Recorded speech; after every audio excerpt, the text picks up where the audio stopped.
This young, exciting roster. You think about a generational player in Caitlin Clark and back-to-back Rookie of the Years with Aaliyah Boston. Kelsey Mitchell, I think, had the best year of her career. Yeah, I spoke with Caitlin last night, and I think just overall excitement. You know, I have been watching Caitlin play since she was an eighth grader when I was coaching at the college realm. And the former coach of the Connecticut Sun, Stephanie White, didn't just walk away quietly. She practically told the world that her old team was a circus of dirty tactics. Yes, she's leaving the Sun to join Clark's squad, and the shade she's throwing is real. We're talking about a coach publicly acknowledging that her own team played rougher than a demolition derby. And Stephanie White and Caitlin Clark just lit up the WNBA headlines with a bombshell so big it might overshadow any drama from this entire season. For me, having been a part of the WNBA for 25 years, having worked on both sides of it in the media and in the coaching realm, and being a player in this league as well. I mean, this is the moment that we've been waiting for. Now that Carrington and Alyssa Thomas, the Sun's so-called stars, are being exposed as the center of this problem, Clark and White are here to publicly roast them in a spectacle we never anticipated. And just embrace this moment, embrace this opportunity, continue to help this team, this franchise be better, position ourselves for success. You may have been living under a rock for a while because Christy Sides, the coach who finally pulled the Fever out of the trash and into their first playoffs since 2016, was abruptly fired. If you're still wondering why Stephanie White would want to coach the Fever and where in the world did Christy Sides go, let's just say that yes, you heard correctly. She's out despite having pulled off what appeared to be a miraculous turnaround. This decision has caused a complete frenzy, with half of the fan base clutching their pearls and calling it unfair and downright ridiculous after all sides gave this franchise a glimmer of hope after years of looking like a constant punchline. The other half, however, aren't exactly throwing a pity party. They believe this is a risky but necessary gamble, demanding more than just a feel-good comeback story. They're hungry for greatness, not mediocrity. It's a unique opportunity, and I'm so thankful and grateful for it. When opponents decided to turn up the heat, the Fever looked helpless. We're talking about endless holes in the rotation, wide open shots, and the kind of defensive breakdowns that make fans want to scream into a pillow. Let's get down to the real dirt here. Sure, she managed a playoff run, but her coaching record wasn't exactly spotless. Her defensive schemes were about as sturdy as wet tissue paper. And I was coaching at the college realm and covering her games in college, and just an exciting time for me. Very excited to be working with her and this young team. In terms of making in-game adjustments, the rotations were a complete shambles, with starters being exhausted at the worst conceivable times and reserve players being moved out of position like someone pulling names out of a hat. Yes, she added much-needed relevancy to the Fever, but when you're going for the top, you don't settle for merely decent.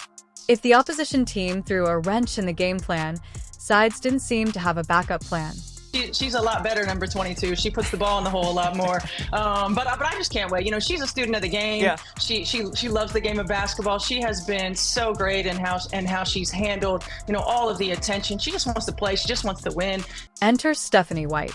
The basketball community is aflutter like it's draft day, and for good reason. White isn't just a random selection. She's essentially royalty. She coached the team, played for them, and even led them to the WNBA Finals in 2015. So yes, she is more familiar with this franchise than most people are, as are her roots. Go beyond a competition that dates back decades. But let's not merely focus on the past.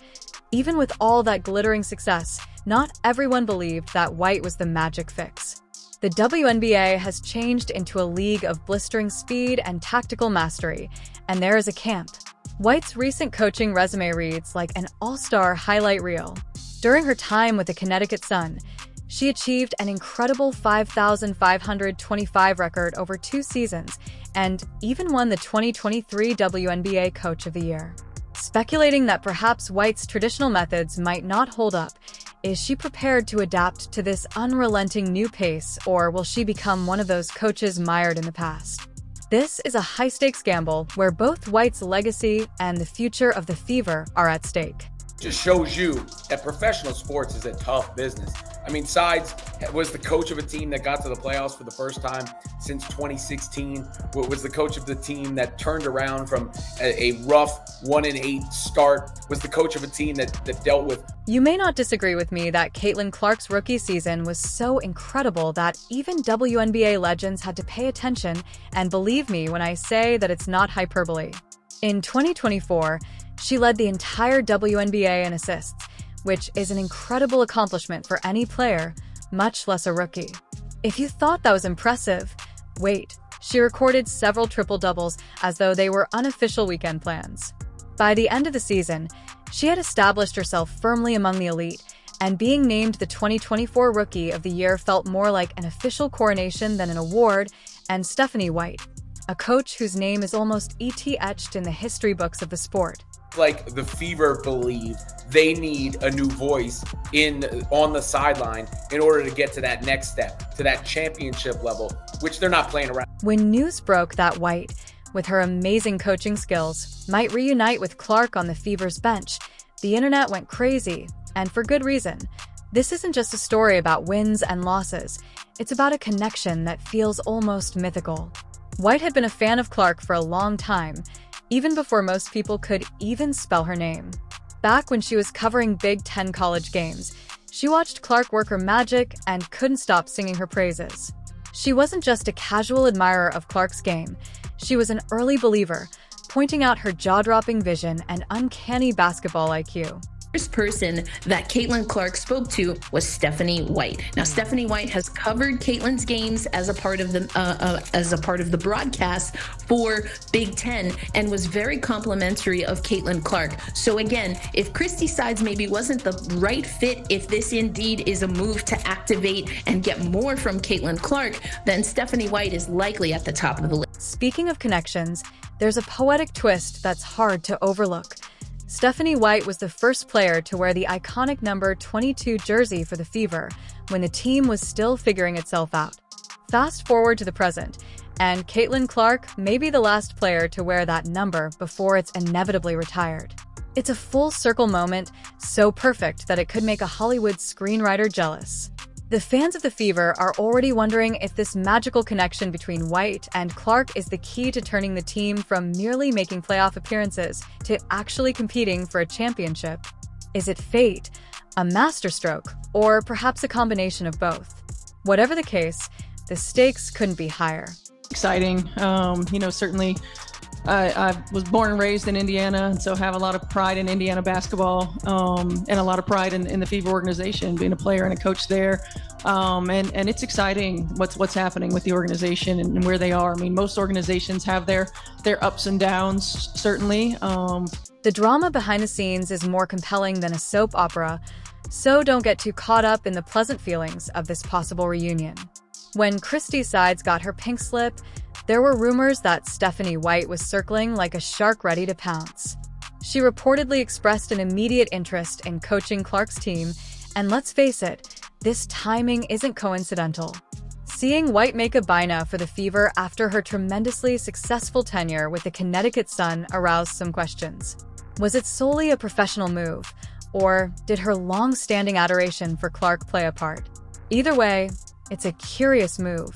But I'm proud of the growth of the Indiana Fever. Excited, about the future of the Indiana Fever. However, this is where things become complicated. There were challenges during White's time at the Connecticut Sun. One incident still has fans talking.